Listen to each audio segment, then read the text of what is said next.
Hello student, आप सभी का हमारे चैनल में स्वागत है। तो आज हम डिस्कस करने जा रहे हैं कि अगर कोई भी वेक्टर दिया है, ठीक, तो उसका कर्ल कैसे फाइंड करते हैं। ठीक, तो आप जानते हैं कि जो अगर हमारा कर्ल निकालते हैं, ठीक, कर्ल निकालते हैं तो हमारा एक स्केलर क्वांटिटी आएगा। ठीक, तो अभी हम इससे प्रीवियस वीडियो में हम डिस्कस कर चुके हैं कि डाइवर्जेंट कैसे फाइंड करते हैं और ग्रेडियंट कैसे फाइंड करते हैं। तो आज हम डिस्कस करने जा रहे हैं कि कर्ल कैसे निकालते हैं। तो जैसे कि आप लोगों को दिखाई दे रहा होगा, यहाँ पे लिखा है कर्ल, हमारा टॉपिक है कर्ल। आप इसे अच्छी तरह से जानते होंगे कि इसे डेल कहते हैं, नेबला कहते हैं। ठीक, नेबला या डेल कह सकते हैं या ठीक। तो डेल क्रॉस यू वेक्टर, ठीक, यू एक फंक्शन रहेगा वेक्टर का।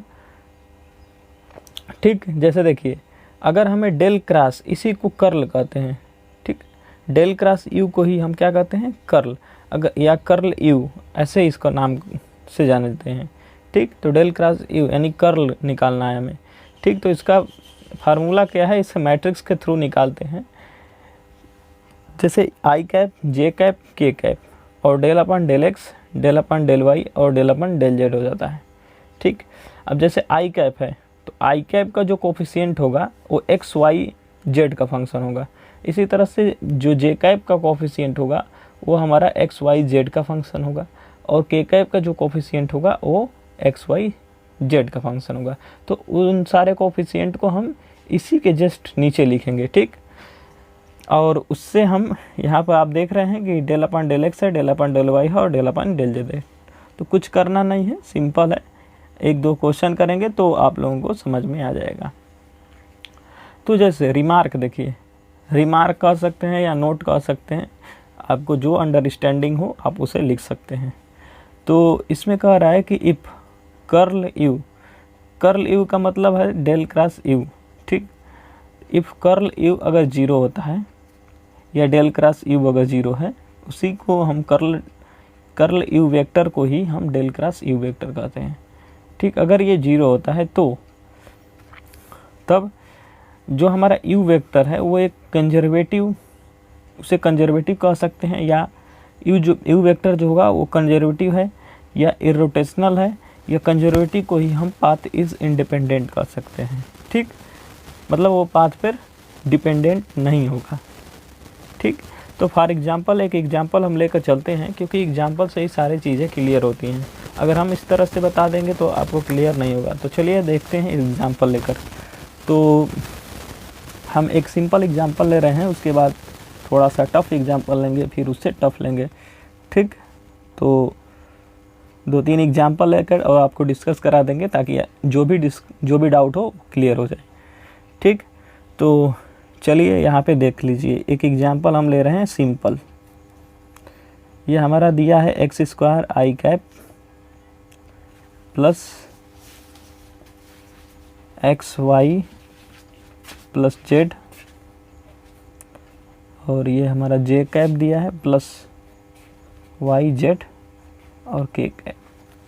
ठीक, अब हमें इसका क्या करना है, कर्ल फाइंड करना है। ठीक, तो आप देख रहे हैं कि आई जे के एक वेक्टर क्वांटिटी है, मतलब यू वेक्टर क्वांटिटी है, और वेक्टर क्वांटिटी पर ही कर्ल को अप्लाई करते हैं। ठीक, तो अब इस पर कर्ल इसका निकालना है, तो आप इसे लिख सकते हैं कर्ल यू वेक्टर, या इसी को हम डेल क्रॉस यू वेक्टर लिख सकते हैं। ठीक, अब इसको हमें फाइंड करना है, तो इसके आगे लिख दीजिए। अब मैट्रिक्स बनाएंगे, आई कैप, जे कैप और के कैप। यहाँ पे तो हमारा फिक्स हो गया है डेल अपन डेल एक्स, डेल अपन डेल वाई और डेल अपन डेल जेड। ठीक,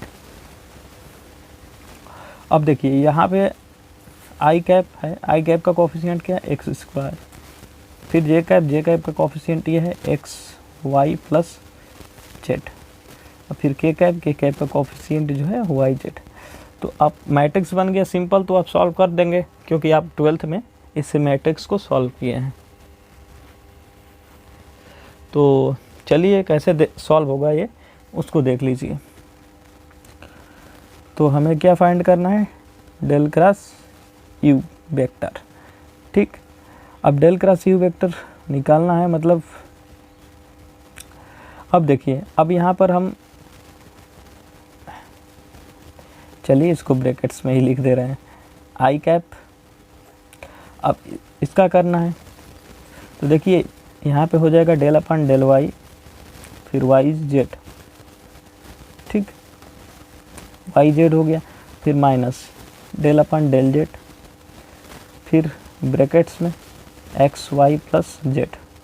एक बार हम आपको थोड़ा सा हम एक बार आपको मतलब क्लियर कर कर बता दे रहे हैं कि कैसे किया जाता है, ये कुछ नहीं है। अब देखिए, हम आई कैप के कॉरस्पॉन्डिंग किए हैं तो इतना आ गया। अब जे कैप के कॉरस्पॉन्डिंग करेंगे तो माइनस का जे कैप हो जाएगा, और जब इसके कॉरस्पॉन्डिंग करेंगे तो ये हमारा कट जाएगा ऐसे ऐसे। हम मैट्रिक्स को सॉल्व किए होंगे, डिटर्मिनेंट जिसे निकाले होंगे, तो ये हो जाएगा डेल अपन डेल एक्स वाई जेड, फिर हो जाएगा आपका माइनस, अब इसका इसके करिए एक्स स्क्वायर। ठीक, अब प्लस के कैप। अब के कैप के बारे में करें तो के कैप के करस्पॉन्डिंग करेंगे तो ये और ये हट जाएगा, तो मतलब इसके साथ होगा, और ये हो गया x y plus z minus, और यहाँ पे करेंगे तो ये हो गया वाई एक्स स्क्वायर। ठीक, तो अब इसे सॉल्व कर दीजिए अंदर का, तो ये हो गया आपका डेल क्रॉस यू वेक्टर, और यह हो गया आपका आई कैप। और जब इसे सॉल्व करेंगे तो ये हो गया जेड। ठीक, अब इसको जेड के रिस्पेक्ट में कर रहे हैं तो जेड का इसका 0 हो जाएगा, इसका 1 हो जाएगा, जेड माइनस 1 हो जाएगा, माइनस का जे कैप। अब जे कैप हो गया हमारा। अब इसको एक्स के रिस्पेक्ट में तो ये 0 हो गया, इसको जेड के रिस्पेक्ट में तो फाइनली जेड 0 आ गया, प्लस के कैप एक्स तो वाई हो गया और जेड का 0 हो गया, और वाई के रिस्पेक्ट में करेंगे तो ये हमारा 0 हो जाएगा, मतलब फाइनली यही आंसर हो जाएगा। तो इसे लिख सकते हैं सिंपल, आई कैप जेड माइनस 1, और ये 0 हो गया, और प्लस के कैप, और ये वाई, मतलब आई कैप जेड माइनस 1 और प्लस का के कैप वाई। तो ये आपका आंसर हो जाएगा डेल क्रॉस यू वेक्टर, मतलब ये आंसर हो जाएगा। तो ऐसे हम निकालते हैं कर्ल। ठीक, तो अब एक आधा और क्वेश्चन देखिए। तो देखिए यहाँ पे सेकंड क्वेश्चन लेकर चले हैं, और सेकंड क्वेश्चन में ये है, कह रहा है कि डेल क्रॉस यू हमें फाइंड करिए, मतलब कर्ल निकालिए इसका, और यू वेक्टर हमें गिवन है। ठीक, डेल क्रॉस यू वेक्टर हमें फाइंड करना है, मतलब कर्ल ही फाइंड करना है इस यू वेक्टर का। ठीक, तो सिंपल वही इसी तरह से हम लिखेंगे फार्मूला। ठीक, del cross u vector is equals to, क्या फार्मूला लिखे थे, आई कैप जे कैप और के कैप, ये रहेगा आपका, और डेल अपन डेल एक्स हो जाएगा, डेल अपन डेल वाई हो जाएगा, और डेल अपन डेल जेड हो जाएगा। ठीक, ये इतना हो गया। अब देखिए, अब यहाँ पे x हो गया, यहाँ पे y हो गया, और यहाँ पे z हो गया। अब इसे सॉल्व कर देंगे तो आई कैप हो गया। अब आई कैप के रिस्पेक्ट में कर रहे हैं तो ये और ये ख़त्म हो गया, मतलब ये इसके साथ ये इसके साथ। तो देखिए यहाँ पे जो है ना, पार्शियली हम डिफरेंशिएट कर रहे हैं, तो यहाँ पे y के रिस्पेक्ट में z है तो 0 हो जाएगा, फिर यहाँ पे z के रिस्पेक्ट में कर रहे हैं, यहाँ पे y है तो 0 हो जाएगा, मतलब 0 माइनस 0 माइनस जे कैप।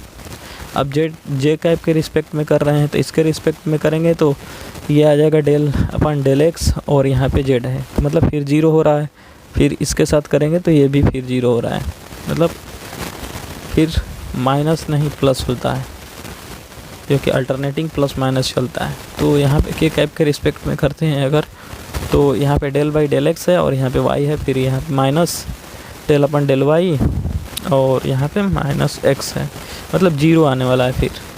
तो फाइनली हमें क्या मिला है, जो हमें मिला डेल क्रॉस यू वेक्टर की जो वैल्यू मिला वो हमारा 0 मिल गया। ठीक, क्या मिल गया, 0 मिल गया। इसका मतलब कि जो हमारा ये यू वेक्टर है ये क्या है, ये कंजर्वेटिव है। ये क्या है, ये हमारा कंजर्वेटिव है। ठीक, तो जैसे आप अगर बीएससी कर रहे हैं तो उससे क्वेश्चन पूछ सकता है कि बताइए कि ये कंजर्वेटिव है कि नहीं है, तो ऐसे चेक करके आप बता सकते हैं कि ये कंजर्वेटिव है। ठीक, तो चलिए एक और एग्जांपल देखते हैं। तो एक और एग्जांपल ले रहे हैं। ठीक, इस एग्जांपल में क्या है कि हमें कह रहा है कि del cross r vector upon r. ठीक, इसकी हमें कर्ल निकालता है। क्रॉस का मतलब कर्ल हो गया एक तरह से। तो देखिए एक तरीका तो ये है, आपका मैट्रिक्स के थ्रू निकालते हैं, और एक तरीका वो है जो हम डाइवर्जेंस और ग्रेडियंट में बताए हैं। ठीक, जो सिग्मा के द्वारा निकालते हैं। ठीक, तो इसको हम क्या लिख सकते हैं इसको हम लिख सकते हैं सॉल्यूशन। चलिए सॉल्यूशन लिख दिए। अब इसको सॉल्यूशन कैसे फाइंड करेंगे। ठीक, अब यहाँ पे हो जाएगा सिग्मा आई। अब यहाँ पे क्रॉस है तो क्रॉस, अब इसे किसके रिस्पेक्ट में करेंगे, एक्स के रिस्पेक्ट में हम पार्शियली डिफरेंशिएट कर देंगे। ऊपर हमारा वेक्टर क्वांटिटी है, नीचे स्केलर है। ठीक, अब देखिए अब इसे हम डिफरेंशिएट कर देंगे अगर, तो डिफरेंशिएट करेंगे तो क्या हो जाएगा, डिफरेंशिएट अगर करेंगे तो क्या होगा, ये तो हमारा हो जाएगा, ये तो हमारा सिग्मा आई रहेगा ही क्रॉस। अब इसको करते हैं तो इसको हम थोड़ा सा ब्रैकेट्स के अंदर लिखते हैं। ठीक, तो हम इसे ऐसे लिख सकते हैं r vector dot 1 r vector, ताकि इसको फर्स्ट मान ले और इसको सेकंड मान ले, क्योंकि डिफरेंशिएट करने में आसानी हो। ठीक, तो लिख सकते हैं यहाँ पे फर्स्ट डिफरेंशिएट सेकंड, दूसरे वाला करेंगे तो ये आ जाएगा। ठीक, फिर del r upon del x हो जाएगा, प्लस सेकंड का मतलब ये, अब डिफरेंशिएट फर्स्ट। ठीक, अब ये हो जाएगा आई। अब देखिए अब यहाँ पर क्या होगा, अब यहाँ पर del r upon del x, इसको हम क्या लिख सकते हैं, एक्स बाई आर लिख सकते हैं। ठीक, तो ये हो गया आर वेक्टर, और यहाँ पे मल्टीप्लाई का ये इनटू है, और यहाँ पे है आर स्क्वायर, और इसको हम एक्स बाई आर लिख सकते हैं। ठीक, प्लस, और देखिए जब डेल आर वेक्टर रहता है, ठीक, ये दोनों की वैल्यू याद कर लीजिए, जब del r upon del x रहता है तो एक्स बाई आर होता है, लेकिन अगर del r vector upon del x होता है तो इस केस में आई कैप होता है। तो यहाँ पे जो होगा ना 1/r आई कैप हो जाएगा। ठीक, 1/r आई कैप होगा। अब यहाँ पर तो इतना हो रहा है, तो यहाँ पे क्या होगा, अब देखिए यहाँ पे एक्चुअली जब हम इसको क्रॉस को अंदर मल्टीप्लाई करेंगे, मतलब क्रॉस इस पर ऑपरेट करेंगे, इस पर ऑपरेट करेंगे, तो ये हो जाएगा माइनस और आई एक्स हो जाएगा। ठीक, क्रॉस आर वेक्टर हो गया अपन आर क्यू हो जाएगा, ये आर क्यू हो जाएगा। ठीक, और यहाँ पे आ जाएगा प्लस, और इस पे ऑपरेट होगा तो आई क्रॉस आई हो जाएगा। ठीक, और अपन आर हो जाएगा। तो आप जान रहे हैं कि यहाँ पे आई क्रॉस आई है, मतलब ये जीरो आने वाला है, और ये भी हमारा क्या आ गया, जीरो आ जाएगा। ठीक, मतलब ये जो हमारा है ना, ये जो है ये क्या बन जाएगा हमारा, minus r vector cross r vector बन जाएगा, और ये आर क्यू और प्लस ये आपका जीरो हो ये रहा है, प्लस जीरो। ठीक, और आप जान रहे हैं कि जो आर क्रॉस आर वेक्टर जो होता है वो जीरो हो जाएगा, मतलब फाइनली जो आंसर आ जाएगा वो जीरो आ जाएगा। इसका मतलब कि जो हम निकाले हैं del cross r vector upon r, इसकी जो वैल्यू आई है वो क्या आ गई, जीरो। तो इसका मतलब कि ये जो हमारा वेक्टर था, इसको अगर मान लो सपोज़ ये क्या है, अगर ये यू होता है, यू वेक्टर होता, तो ये क्या हो जाता है, कंजर्वेटिव होता है, कंजर्वेटिव। तो इस तरह से हम फाइंड करते हैं।